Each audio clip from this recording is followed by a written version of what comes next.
There, I hit the record. High Boom. progress. It's progress. Okay, so we'll run it. We'll run it as the intro, the trivia. I wrote a summary, like a kind of sci-fi sanctuary length one, and then Good. and then yeah, let's we'll try and run it through the pithy observations, the deeper observations. But I was like, what should the question? We should have a question for the end. Let's psychoanalyze it. Who does number two work for? That did occur to me. That did occur to me. But Yeah.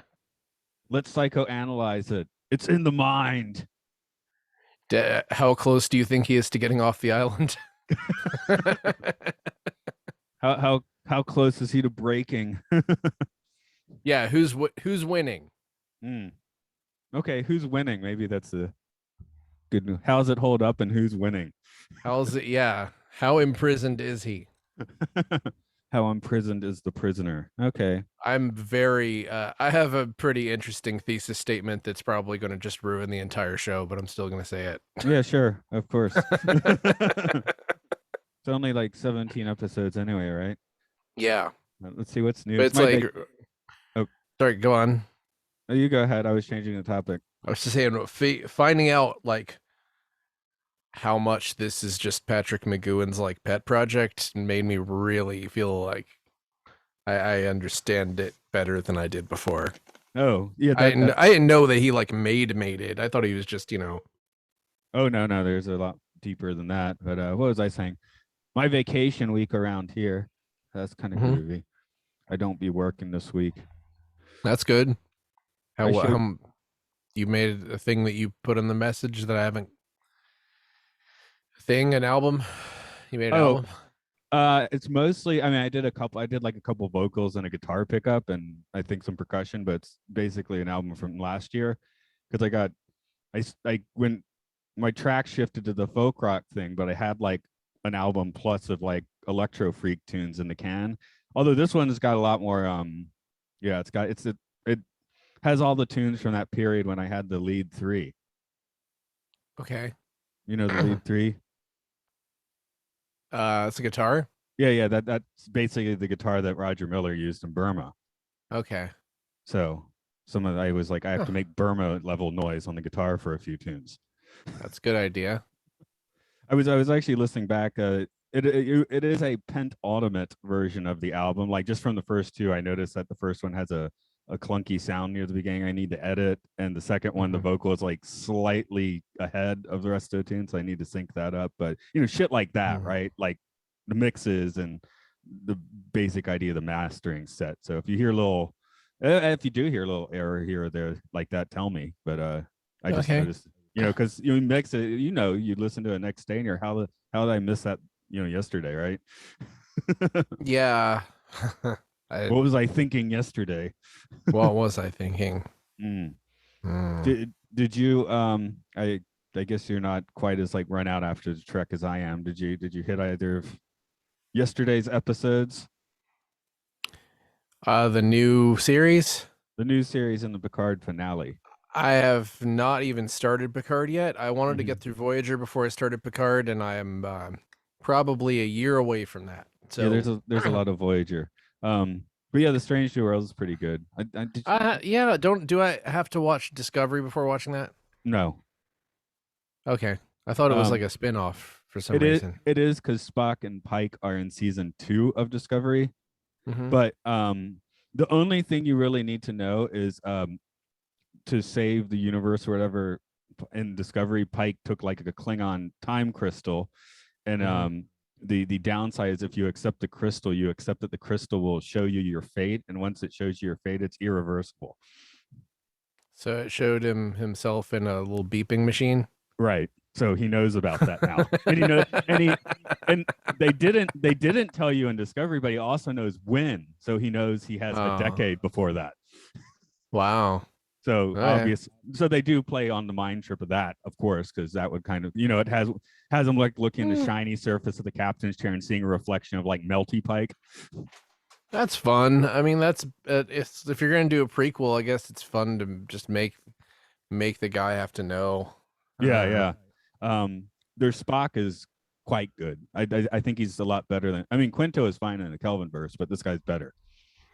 Yeah, they didn't really give Quinto a whole lot to work with besides like, I hate you, I'm gonna punch you. Yeah, this guy already has something to work with, so that's nice. I mean, like the thing is, like, presuming that like Star Trek '09 is somebody's first Star Trek they've ever watched, they're not gonna be like see an angry Spock and be like, "Whoa!" They're just gonna be like, He's "Cool, an angry alien. he's angry." Yeah, it's just not. It's that J.J. Abrams, like, you're not really Jam. blowing anybody's mind by. You're trying to blow people's mind who are the ones who don't want to have their minds blown. Well, I don't. Hana seems to have gotten into the Kelvinverse. We actually watched all three of them recently, and whereas she seems to get bored by Star Wars, so Yeah, I mean they're fine. yeah, They're fine. I just that's right. They're fine. I wonder, like, I want to talk to somebody who saw Into Darkness and then saw Wrath of Khan later, and was probably like, "What?" Oh like, yeah, okay. We still that would have be you. confusing. We still have you earmarked for Into Darkness because you said you wanted to talk shit on it, I believe. Yeah, I got a free download code for it, so I can watch it for free in this case. And meanwhile I bought the Japanese DVD at New Year's, feeling slightly guilty because Hana wanted to see the next one. Yeah, Japanese subtitles, which my Blu-ray does not have. So I bought it twice. Yeah, why not? Yeah. And then we're doing Transformers 3 on the 16th, which means Age of Extinction will be Next. next. Yes. We tried to get like I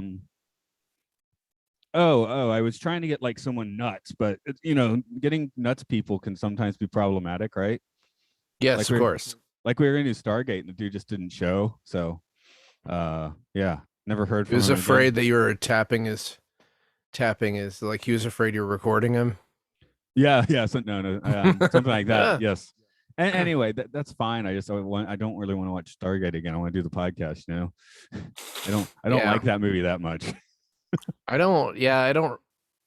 I remember it just on in the background a couple of times, and I just didn't pay attention to it. But it's kind of like one of those sci-fi things you have to hit. But yeah, Transformers 3 is the guy we did. Again, I was looking for a nutter, maybe like a moon landing person or someone, but we ended up getting the guy that we did Enemy of the State and Starship Troopers with. Okay. Because he'll talk about military industrial Michael Bay. There's plenty of fuel for the fire there. So yeah, and he is, to what I can tell, is a somewhat legit journalist. Like he's like not like a truther researcher. He's on the edge of it, but I think he still seems to fall in the actual journalist categories. He has like published shit in magazines and stuff. That's good. So he is a little more whack, but for example, he's like totally into NASA. So maybe we'll have to be the wacky people there, like, no, the moon landing didn't happen. Yeah, just throw a curveball. Just decide one of you is going to play a character that's that didn't believe the moon landing was real, and just stick to it for the entire rest of the history of the podcast. Well, Luke already said for Transformers 3 he wants to counter the views of whatever guests we have. It doesn't matter where they're coming from. He wants to counter the views. Yeah, I think he was annoyed that I didn't like come at him super hard on Independence Day. I was just like, it's fine. Okay. And maybe Into Darkness will be some more grist for the mill, but well, yeah, if he wants to disagree with me on Into Darkness, he's gonna have to be real nice to it, I guess, which I don't think he's gonna do. Yeah, I'll be the nicest one to that one probably because I don't hate it as much as you guys do. Yeah, I mean, it's like whatever. It's still a well-made film. It's just I hate what it does to the canon, sort of like those X-Men movies where it's just like, oh, was Wolverine where nobody ages over the course of 30 years or whatever the fuck is going on with that? What else do I have coming up? One of the reasons I'm sitting here talking about the schedule is because that's how I remember this shit. Because I just booked a whole bunch, so I need to. In fact, I still need to book the Transformers one to Zoom. But Passage for Trumpet, that's a Twilight Zone. I'll bring Buzz in for that one. Cool. Here's one. Fantasia and Disney Occult from a guy who Ooh. worked in the Fishbowl, the Hollywood Studios animation department in Orlando. Oh, He worked in there for 10 years, and now he makes comics based on conspiracy theories. And okay. we're gonna talk about like the Masonic breakdown of Fantasia and shit. All right, cool. That should That be should be fun. true. Yeah, yeah. Let's see. After Hours. If you heard this week's Twilight Zone, it's with her and Andrew because he requested that one like a year ago. So it'll be a three for. I have not heard that this week's yet, but That's the I'm Monsters are due on Maple Street, who I yeah. didn't know this recording at the time, but I wouldn't know this because I don't see American commercials, but apparently she's also been the voice of Best Buy for the past few years. I wouldn't know that either. Okay. I was just over a friend's house and there were like attack ads on political attack ads. So it's just like, man, is TV like this now? And he was like, now? I'm like, I haven't watched broadcast TV of my own volition in like 15 years. Oh, you need some I Best Buy stream ads then. everything. I Okay. stream everything. Why would I choose to watch something at the pace why wouldn't I choose to watch it at my own pace? Like there's no reason not to. Streaming can have There's ads, right? Of course, they're all Japanese in my sure. case. So in But my yeah, on they're YouTube or usually whatever, I'm like watching like some chill documentary, and then it's like, "Oh, what you mean? Ah, that's not," and I'm like, ah. but you can also ad block ads. If you ad block Hulu, it just displays a black screen that says, "We are unable to bring you this message from our sponsor," and then it's just there for 30 seconds, and then it goes back to the show. Oh, They don't okay. do anything. They don't do anything to you. And then what we got? Multiplicity with Vanguard, who we've done a few with. Cool. And, Yeah, I don't really think I've watched that entire film. I'm not sure I have. I just remember Michael Keaton puts a pizza in his wallet. I remember it was like they get there was something like they get really dumb. The clones get really dumb, and I was just like, man, I wish I'd watched this. Yeah. And So that was it. that's how I'm feeling. I have a podcast where I do that shit, so we're gonna do it. The Stop at Willoughby is with John Champion because that was his request. And your next Twilight Zone, by the way, is The Chaser, which is July 4th. The Chaser. I don't remember what it's about. I think it might be a love potion or something. Oh no, not season 2. I'm thinking of. It's about a chubby chaser. Yeah, It has right. to be. It has to be season 2 by then, right? Yeah. Anyway, that's so we have plenty of time for that. But if you are curious, that's what I had you down for next. Well, I shouldn't have any problem podcasting on July 4th. Well, that's when it gets released. Oh, well, okay, cool. I'll just make a note, I guess. Anyway, I mean, yeah, we'll just whatever. When I need to do it, I'll tell you. Yeah. Yeah, it's not like it'd take forever to watch that. Maybe I'll call on Luke for that one too, just for shits and giggles. I'd have fun doing a 3-way one.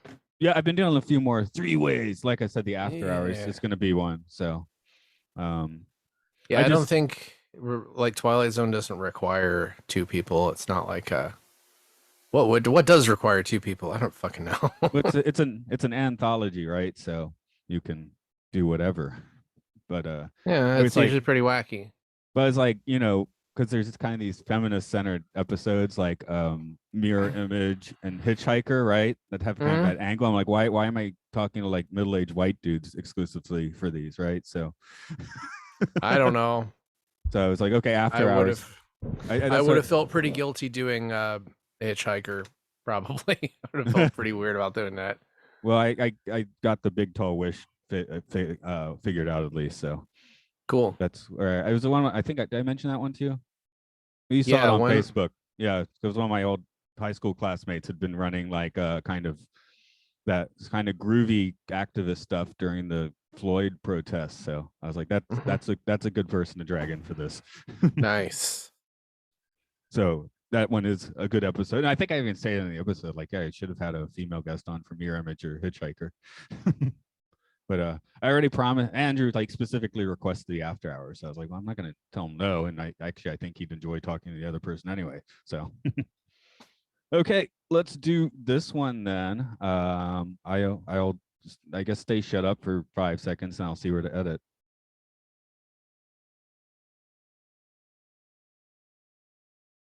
We should wait for that loud truck too, maybe. I mean, I can't hear it. Honk honk. I don't know. You're here every week. Do you want to do the intro? Every week? I could do the intro every week. Oh, I thought you meant I was like, I don't know why my brain was like, I'm not always here. What is the intro? We haven't. I was just gonna be like my standard, like, welcome. This is Imprisoned. In Prison, the Prisoner podcast, where we go through the episodes of The Prisoner. There we go. First episode. Is that an intro? It is now. Okay. Welcome to Prison. Yeah. This is Matt Comages.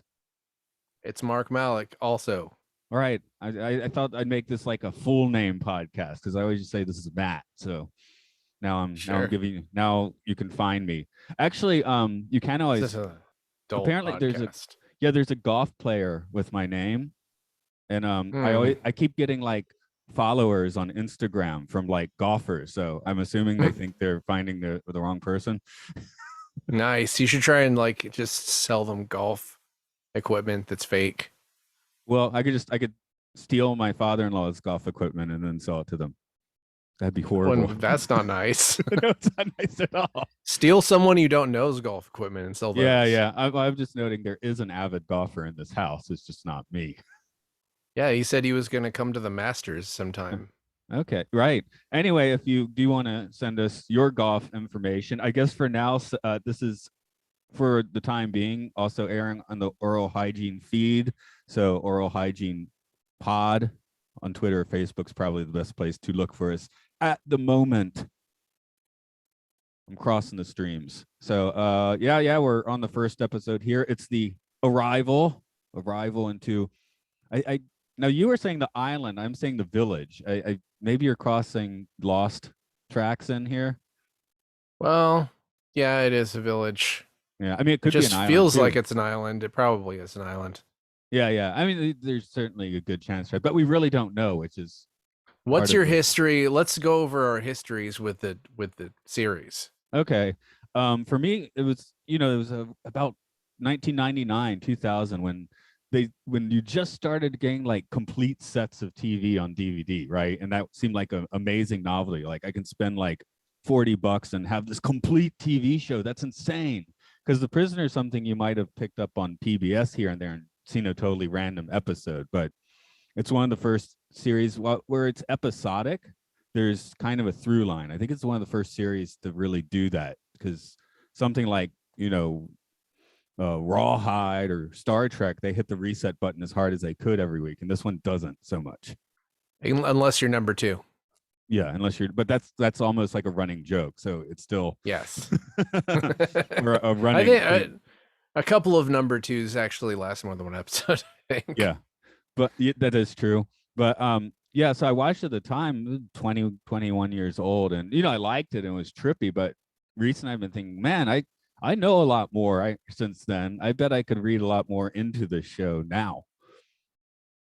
Well, for me, I just absorbed it randomly over the course of time. I don't remember watching I don't think I ever sat down and watched all of it in a row. So I've just really kind of desecrated the idea of how hard they work to make this a coherent story that goes in a row. I don't remember the ending. Oh, okay, good. That's a big one. Yeah. I don't remember the ending. There are specific episodes where I'm like, I sort of peek at the IMDb and I'm like, oh yeah, I remember that one.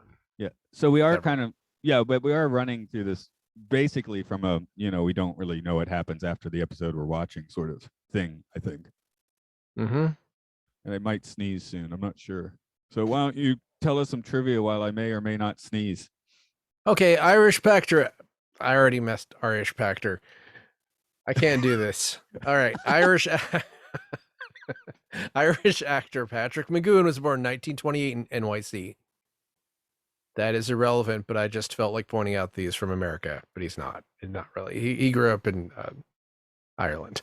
Oh yeah, you're throwing me off there for a second. Also born in 1928. When number 6 gives his birthday, it's the exact same date and year. We don't really know. So number 6 is Patrick McGoohan. Okay. Most likely. Or it's Patrick McGoohan's characters from previous previous series. He started series such as Danger Man and Secret Agent. He was usually cast in the role of the angry young man, which is relevant to the series, by the way. During the third season of Secret Agent, he felt like the series had run its course, so he resigned and then set up a production company to pitch a new show to ITC in collaboration with script editor George Markstein. The concept was partly inspired by a conversation he had at a party at the end of Secret Agent. After the end of Secret Agent, someone asked him, "What does a secret agent do when he retires?" And then members of parliament happened to be at that same party, and he asked, "I don't know, what does happen?" And they said they're taken care of, given a house, car, and some money so they don't defect. So that was sort of his inspiration. I mean, depending on who you ask, that might have been made up. You never really. This is one of those series where it sort of disputed how much McGowan actually did, but it seems like he did so much that he didn't even take credit for a lot of the things he did. So we don't even know for sure. We know that he co-wrote some scripts uncredited. But It's classy. Anyway, the entirety of the series was filmed in the resort village of Port Merion in North Wales. Is it an island? I guess not. Is Wales an island? No, Wales is not an island, but I imagine they have islands off the coast. You know what they say? No whale is an island. Ah, yes. But the series wasn't shown there until 1970. Anyway, McGowan wanted the series to last 7 episodes, but Lou Grade of ITC, you might know him as being basically the guy who produced the entirety of The Muppet Show and called in a bunch of favors to get all those incredible stars to be on The Muppet Show. He would only agree to 2 series of 13 episodes each. When they were supposed to be done with both the series, they only had 13 in the can, so either he pulled the plug or McGowan told him they couldn't do any more, depending on who you ask. Grade then agreed to 4 more episodes as long as production continued uninterrupted. So we have a total of 17 episodes.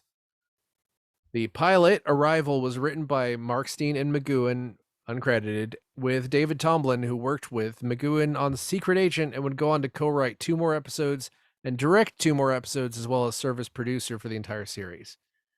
This pilot was directed by Don Chaffee, who would go on to direct 3 more Prisoner episodes and later episodes of The Avengers, Charlie's Angels, Fantasy Island, and the film Chomps, which you should probably do on Sci-Fi Sanctuary. It's about a dog. Yeah, It's about a dog. You yell numbers at him. You yell numbers at the dog. I can go yell numbers at a dog now. 32, and then he knows to execute order 32. Okay, that's the important part. Just like, I don't know, poop. Probably. And I think he blows up at the end. I think it's a robot. Probably a robot. Or like Chomps. Cyborg dog. Okay. Execute order 66.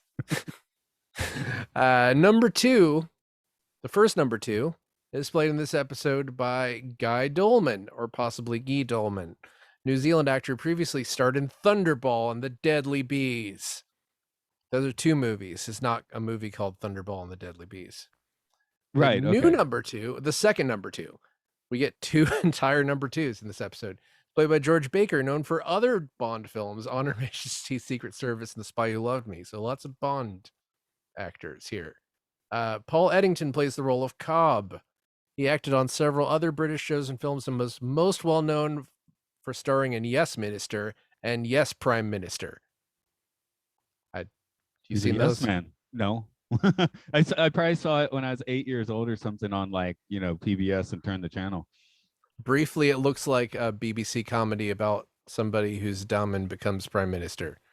I don't know if that's accurate or not. The woman who loved Cobb and helps number 6, just credited as the woman, is played by Virginia Maskell, who played many miscellaneous BBC roles and tragically died from suicide the following year. This was her second to last role.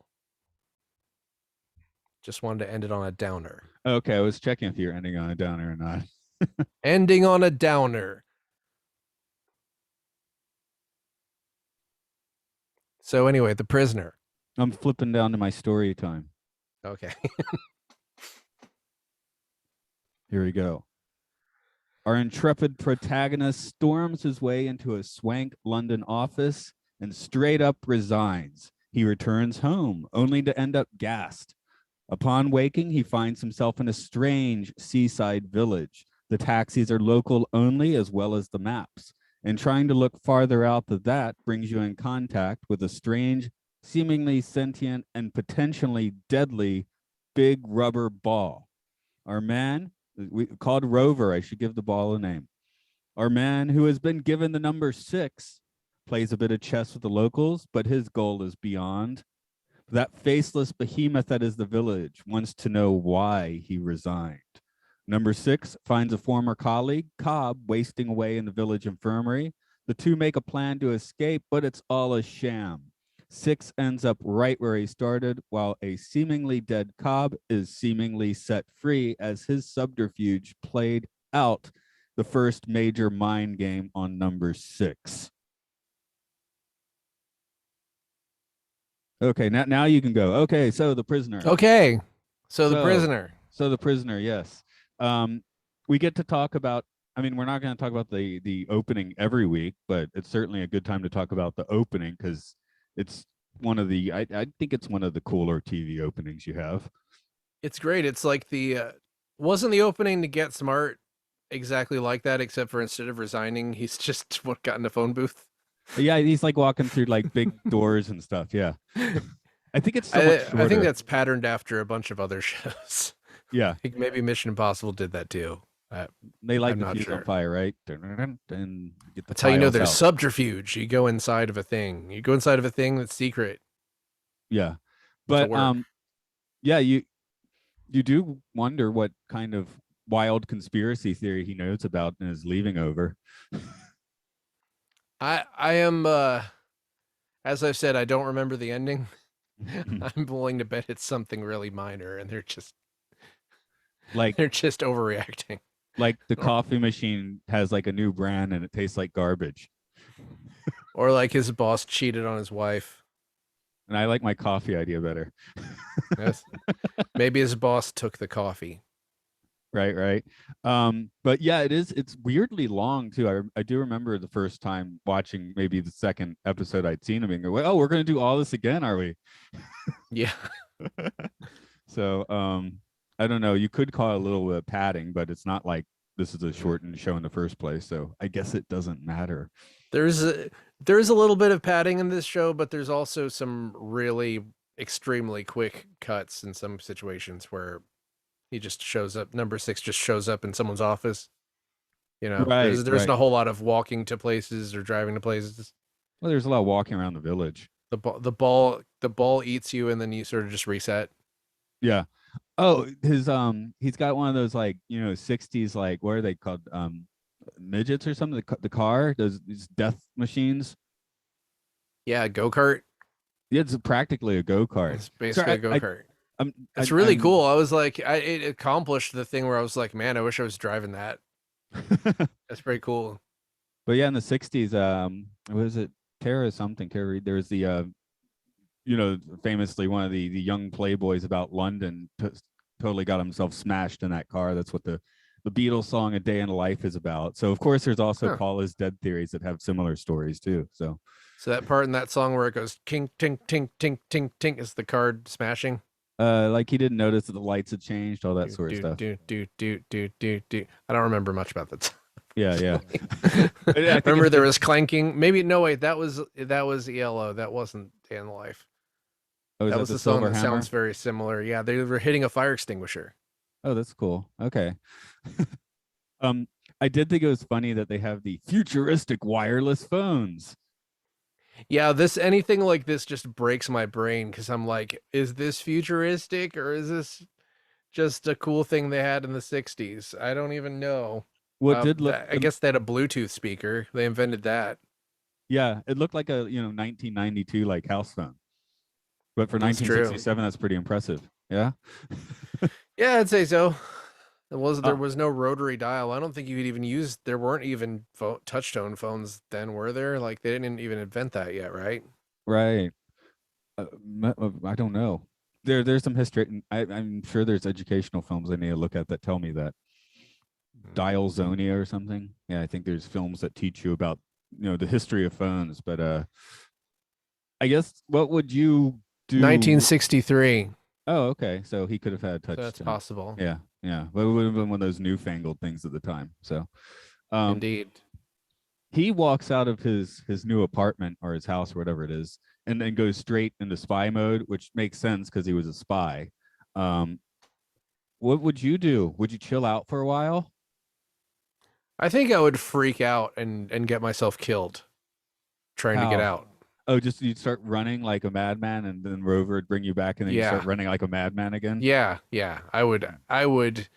He's playing it. Number six is playing it a lot smarter than I would. I would like flip out.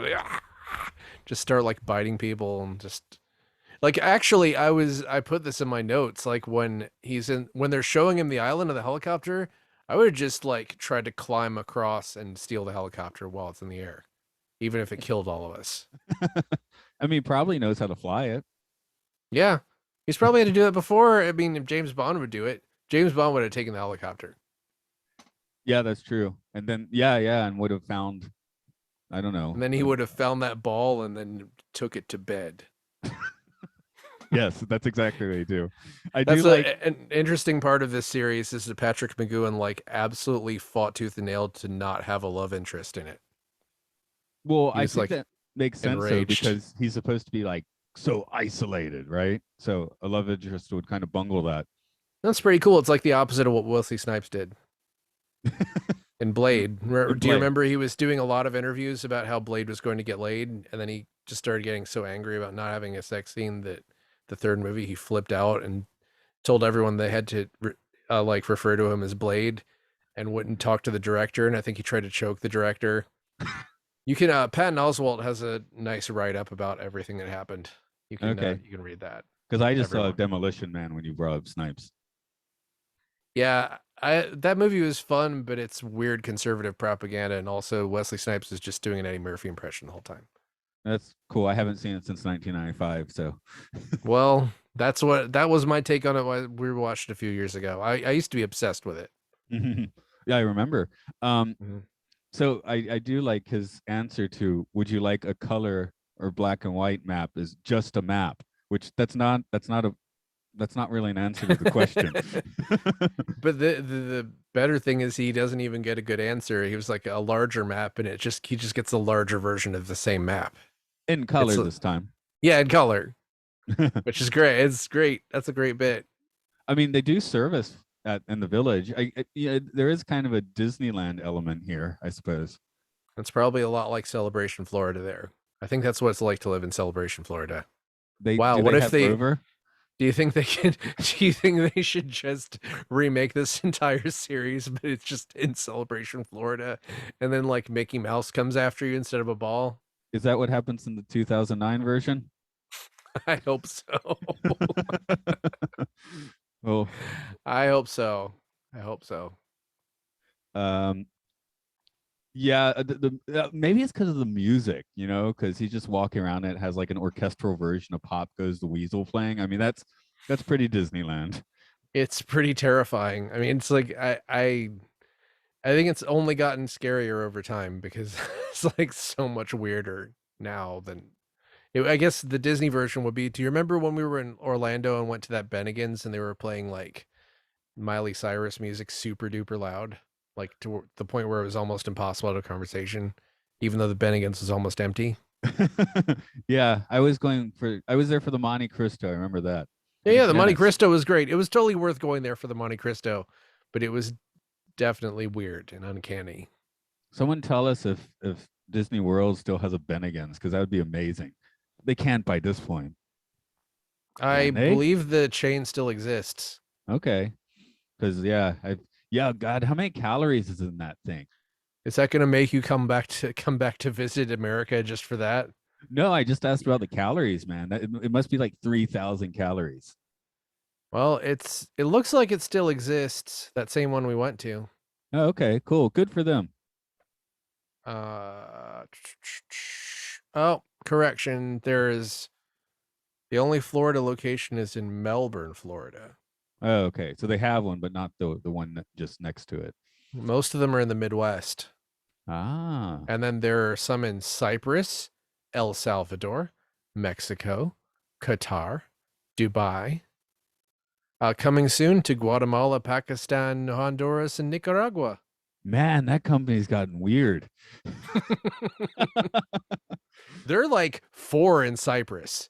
There are more in Cyprus than there are in Florida and Georgia put together. Huh. Is I is there a Bennigan's vibe to the village then? We McGowan, Irish, right? Bennigan's, fake I Irish. suppose. I think it has the same font. They could, I mean, if they had the penny farthing, name tags, that would make sense of the Bennigan's. Yeah, they just the whole thing is just to break number 6's mind and force him to serve at Bennigan's. That's the ending. I forgot. If you resign as a spy, you have to serve at Bennigan's. Well, when he goes to see number 2 and he asks how many eggs he wants, he says 2 eggs, and then there are already 2 eggs on the plate that are cooked. Yeah. So yeah. that's probably a Bennigan's cross. That's what it's like to go to Bennigan's, right? It's like, okay, now get out of this cool like 60s space dome office and get on the dining floor and serve this to somebody. How many space domes did you count? I think there were 3 in this episode. I kind of lost. Domes. Yeah, because one has a giant. Was there a rotating deal? Yeah. And one of them they were sitting in like chairs that kept elevating, where for some reason it took like 8 people to hijack a helicopter, which I didn't understand, but maybe that's just how they thought things would be in the future. I've heard that 8 is the best number for a team for some reason I forgot, but like more than 8, it's like too many minds on it, and then less than 8, it's like you can't like efficiently dole out all the work enough. Is there a band that had 8 people in it? I can't think of one. How many people were in Sha-na-na? 4? Okay, I think they had more than that. BTS? How many BTS are there? I think there's 7. There's like 50 of those. Oh, okay. There's like a lot of BTS. Okay. There is probably a K-pop group that has 8 people in it, but I think most of them either have like 4 or like 100. 6,000. Yeah. It's like literally like the Mickey Mouse Club. It's like just a stable of polished dudes and ladies, polished up. When you did the trivia part, you mentioned the birth dates, and you said that was actually McGowan's birth date. Yes, birth gate. He gave his birth date. Yeah, I was just sitting there thinking about if there was any like numerology, of that they were going for, because it seems like a show where you'd like put in little things like that. This feels like a show that they did a lot of sort of convenient stuff. Like a lot of people speculate that his character is just the same character from the last 2 series he was in. Because, he was in a series called Secret Agent, where he plays a secret agent right before this. And he plays a guy who quits being a secret agent at the beginning of the series. In a series called Danger Man, where he played a Danger Man. Yeah, his co-writer said it was, but he said it wasn't. But basically, they didn't have the rights to that character, so they just don't have to say it's him, and maybe it is. That's it's it. Like really. How it's like how The Rock is really a James Bond movie, right? Sure. Yeah. Absolutely. You just have to assume James Bond's been rotting in a prison for 30 years, which is a little bit depressing. But now I'm trying to think of other Sean Connery movies. In the Name of the Rose. Yeah. Zardoz. Yeah, Zardoz is a James Bond movie. He just teleported to some other time period, and oh boy. Okay. But so finding out that Patrick McGowan made this entire series, I never know that. I don't know if that's common knowledge. I didn't realize he like wrote, directed, produced so much of it. Yeah, it was like, like you said, kind of his pet project, but that, what is he going for exactly? Is he saying I can tell what he's going for. He's going for exactly this. He makes a show where the beginning of the show, he quits his previous job, and then everything is infuriating and everyone is insane and constantly aggravating, so that he has a chance to be as angry as he possibly wants without anyone being like, why is that guy so angry? Just, he's a fine actor. He has created the perfect environment for him to do the thing that he's comfortable doing, which is being enraged and also being the only sane person. Did he get a lot of guff for ending Danger for Secret Agent, ending Secret Agent? Then I don't believe so, but I think he got a lot of guff for the ending of this series. Yeah, I'm just sitting here, yeah, thinking about the is he trapped by the BBC? Is he feeling trapped by society? So let's take it on a Probably what feeling trapped by his own career. I mean, it happens to the best of us, right? yeah, that could be it. But yeah, Like, what do you think? Do you think that an American there could, or what, American or Canadian version of this would be after Star Trek completes a really long run, William Shatner makes a series for himself where where he has he's trapped in some kind of infuriating world and he just has no reason to do anything but just go just screaming at people, and then it makes perfect sense. is that what happens in Star Trek 6 for well only for 10 minutes, but No. Well, yeah, Star Trek 6 is more of a, I feel almost like Star Trek 6 was like, let's send Kirk to a planet and make him kind of down on his luck because last movie didn't go very well. But that's not actually, Star Trek 6 was good. I don't remember much about it.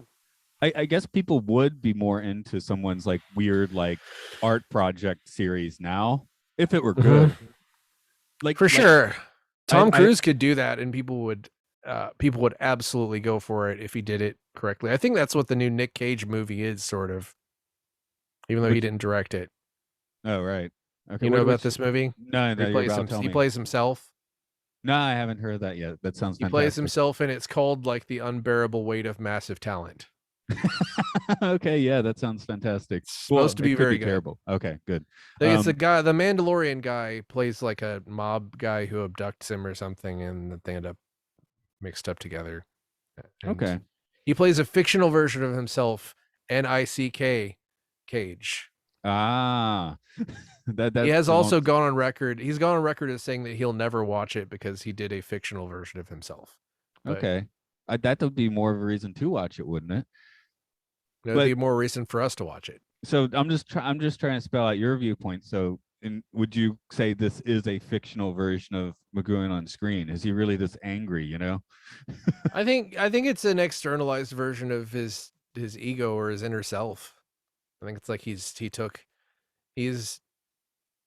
been handed himself a spotlight and been like, this is what I'm gonna do. I'm gonna do what I do, and he's just gonna puts himself in a situation where everyone is infuriating. He's going to be angry, and we're going to all side with him because, like, have you ever watched The Prisoner and thought to yourself, why is he so angry? No, not at all. The Prisoner is like, if you were trapped on that island, you would go insane. Like, most people would just go insane immediately, or like me, try to take the helicopter and get killed. He had some whiskey in his apartment, right? I mean, there are people who would be happy there. There are people that would be happy there, but I don't think very many people would not understand why someone would be angry. We've got the I guess the shattered people on the boat. Yeah, that was pretty weird. There's a lot of casually shattered people, so more than I remember there being. Maybe to be an accepted part of the island, you basically have had to have self-lobotomized yourself. You know, self-lobotomize yourself. That was using the word self too many times. Okay.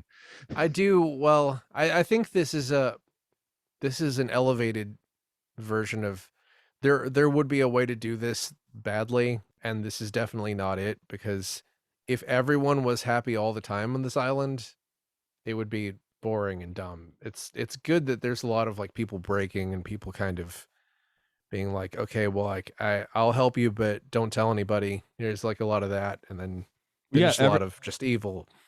Everyone here, including number 2, is, you know, compromised, right?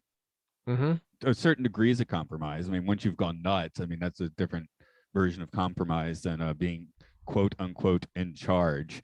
So I guess the main compromiser in this episode would be Cobb.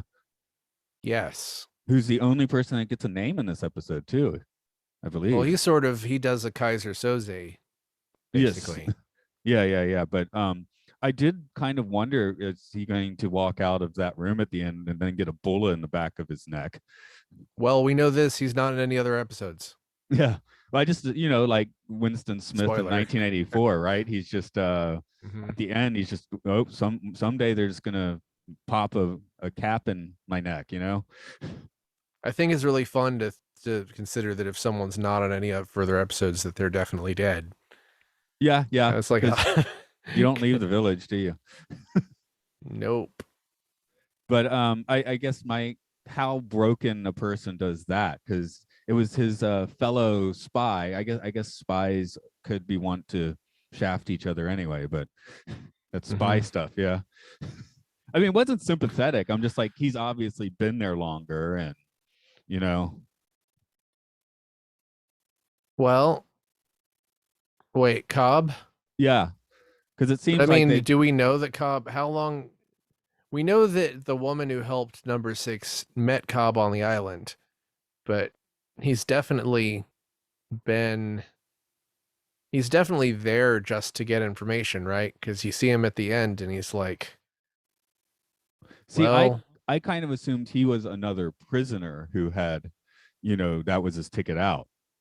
well, he says he, well, yeah, maybe. I sort of just thought he was just in it the whole time just to mess with him, like he just to mess with number six, and he was just he went and couldn't keep his new masters waiting, and he said "Auf Wiedersehen," as if we it didn't, as if we were wondering uh, how evil he was. At I don't remember. I mean, number the two is very end. number two is also a prisoner, or not? Which take are Number you two going? is also I. That's a good question, and I don't know.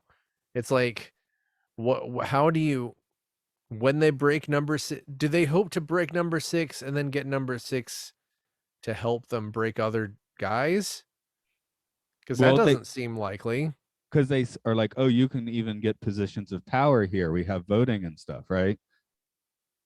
I mean, Mm. it basically suggested, oh, you could be number two one day, which kind of seems like a bad position because you don't last long as number two. I mean, if you're in charge, but you're still a prisoner, and if you screw up and break the rules, you're still a prisoner. Well, it's just I don't understand entirely what the numbers do, but if number six is number six, then anyone with a higher number does that mean they have to answer to him? If he finds like number 45, can you tell him what to do? Probably not. You could try and manipulate them, I guess. Yeah. I don't know. I think they do get, obviously this is episode one, but I think they do get a Yes. little bit more into what these numbers mean. But that's just one of the things that makes it fascinating here. Oh, here we go. Yes. How long could you be trapped in Epcot Center's World Showcase? That's pretty village-like. I'm gonna say 40 days. Okay, and 40 That's giving my nights. that's giving That's very myself a lot biblical. of credits. Yes, Very, 40 very days and 40 nights, and then I'll part the seas of the the World river, Lagoon. the World Lagoon, and drown myself. Uh, Okay, now we know. uh, that's probably one couldn't possibly know what would actually happen. Maybe I could last longer than that. So we're looking at a pilot. Pilots can be amazing. Pilots can, show promise and not be particularly good. Um, Mm. how does this work? How does this hold up for you as like a pilot episode? I think it's a pretty by the numbers pilot, but there's some fun stuff in there. Yeah, it does There's set. definitely a lot of like a lot of here's this and here's this and here's this and here's this and without any real tension because he's just listening even though he's probably enraged. Yeah, it's kind of like, I guess this is almost like the trailer for the rest of the show, sort of pilot. Because it's like, oh, there's the psychic driving ward. It's like, wait, what? Mm-hmm.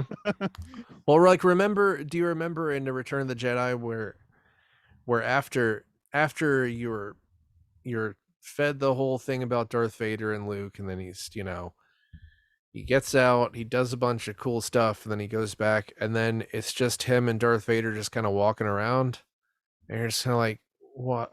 Why aren't you guys killing each other? It feels like that. Okay, makes sense when you're older, but yeah, when you're a kid watching Return of the Jedi, it's definitely It's like, yeah, like just stab him. He's right there. He's right there. Stab him. yeah, Yeah, basically. it's like shippers. They're like just kiss, and you're just like just stab, just no, just Just skewer kiss him with the Poe, lightsaber. you Finn. Just kiss Poe. Just kiss him. Right. But so you're going by the numbers on this one. I feel like it's got a little more flavor than just a by the numbers pilot. So I might give it Yeah. like a Yeah, I didn't mean that as like the entire thing, because there's some really cool sequences in it. The escape at the end is cool. That everything where he's running through all the statues is awesome. You know, just a few little things that I think we see more of it later in the series, but there's yeah, yeah. enough there that's really Like fun. I said, you get the glimpses of things. I mean, I guess we have the most tactile encounters with Rover in this episode, but that is kind of the most, Mhm. that's the elephant in the room or the big ball in the village. So makes sense. I think Rover is number one. Okay. I think the ball is number one. Okay, that's a theory. Yes, yes, but he Put doesn't have that, a pin that to the name tag. board. Okay, he doesn't Yeah, have a it's name tag. inside. It's inside. I there were little touches I loved, like the creepy doll that said "Welcome to your home from home" on it. Oh yeah, yeah, that's good. Your home from it is your home Your now. home from welcome to your home from home. And what happens to his old apartment? Did they just put it on the market or what? It's still there? There's probably just a guy sitting in it. Yeah, waiting for number 6 to escape, just in case. There's a ball, like a smaller ball, that's inside of it, waiting for him to come back. if That, he comes back. that's when you don't keep around 3-year-olds so they don't try and eat them and choke on them, because that's how that ball works. I believe so. So I don't have any background. I couldn't find anything about the making of the ball, but I probably didn't search hard enough because I had a bunch of other things to look up. But it probably has something to do with the history of latex balloons. I mean, it's cool. It's a cool prop, but no one's ever going to say that that's like a expensive prop. I think maybe it was like insanely expensive and they spent their money poorly. well, Okay, if I looked even a little bit on Wikipedia, I would have found it. But right. anyway, No, not it was the bother, originally but going to be a robot. that would have been way too expensive. I get it. Mm-hmm. Would you prefer? Nah, I prefer the ball. It was inspired by a weather balloon. Yeah, I think the ball is a nice, good. It's again, it's like in Star Trek. It's like, well, we can't do shuttlecrafts every week. Just okay, transporter. Well, it's cool because they can do something with very little money that is kind of terrifying and imposing. Yeah, because it's faceless, right? It's literally a blank slate coming after you. So that's kind of cool. And they can just film like 3/4 of it, and you don't know there's like somebody pushing it or anything. So let's psychoanalyze the episode. What is the mind game in this particular episode? I guess I could go with the mind game is, like you said, controlling your rage, because number 6 obviously is in a position where he really would like to just start screaming at people, which he does a couple times, right? So He screams more than you would think. is this is this anger management, the TV show, sort of, without the jokes? Perhaps. I haven't seen that, but hey guys, I think it's about biding your time. Yeah. But I think that the people in charge are also biding their time, because they're sort of like, there's a little bit of back and forth. They're like, well, you're not going to break this guy real easy. Like, okay, well, maybe we'll see. So would a better title for this episode actually be Orientation? Yes. That's basically what it is. Everybody's biding their time. The real mind games haven't quite started. We get the little one at the end but it's kind of like normal spy stuff, subterfuge, right? I mean, if this was a modern TV show, it probably would be called Welcome to the Village. That would be the name of the first episode. I think Lost actually did have an episode called Orientation, so I could be around that. Of course, that's now 15 years ago. Yeah. I don't think the place was called Lost on that show. I think the first episode of Oz was called Welcome to Oz. No, the first episode of Lost was actually called Pilot. Oh, I get it. There was a pilot. That's Yeah. pretty good. Yeah, that was cunning. I mean, Arrival's not a bad title, but yeah, it is.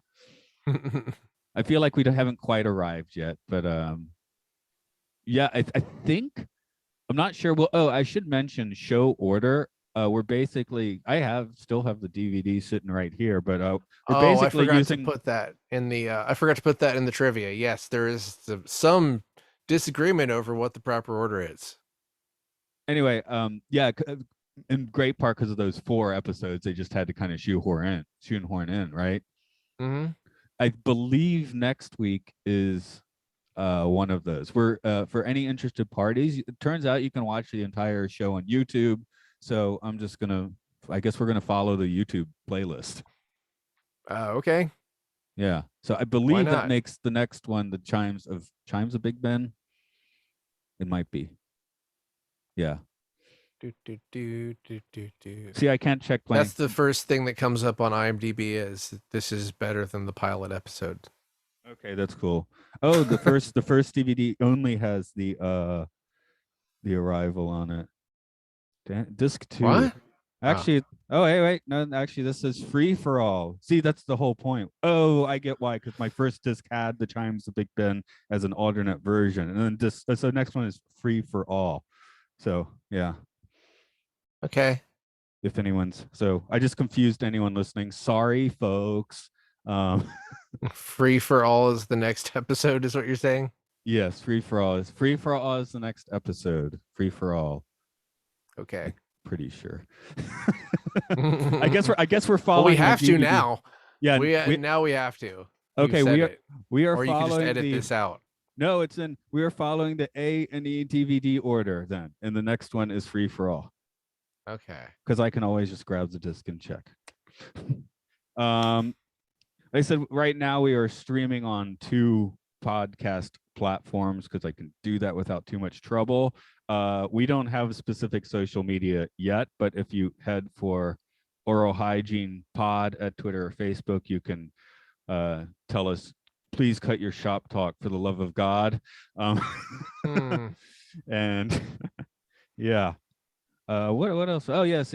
We do many podcasts. We talk about sci-fi films, the Matt and Luke Sci-Fi Sanctuary. We also do the Twilight Zone at Time Enough Podcast, and you can hear video game podcasts all under the Patreon umbrella of Podcastio Podcastius. And you can give us some money, keep the Zoom rolling if you want. I'm scoring a film called Content the Lo-Fi Man, which you probably can find on Arrow by the time this airs. Is by the time this is uploaded, whatever that is. Airs. I think podcasts August. air. Podcasts air. They're in the air, right? You could use your Wi-Fi. Around August. Okay. So yeah, you could do that too then. Okay. Can. Nothing like a big red rubber ball. That's the biggest problem I have with this episode. I want a red rubber ball. Oh, I mean, you could just edit it. It's not hard. After That's right. Effects could do that. What I'm gonna do is cut out a little red sheet of paper and just hold it to the screen when I do it. You could just do the thing where you get the crazy ball from the vending machine and just throw it at the screen every time Rover shows up. Or I could just get those Cyclops glasses and just wear those while watching the show. That'll do it. Yep. Anyway, stay prisoned. Rawr! Your ice cream this time.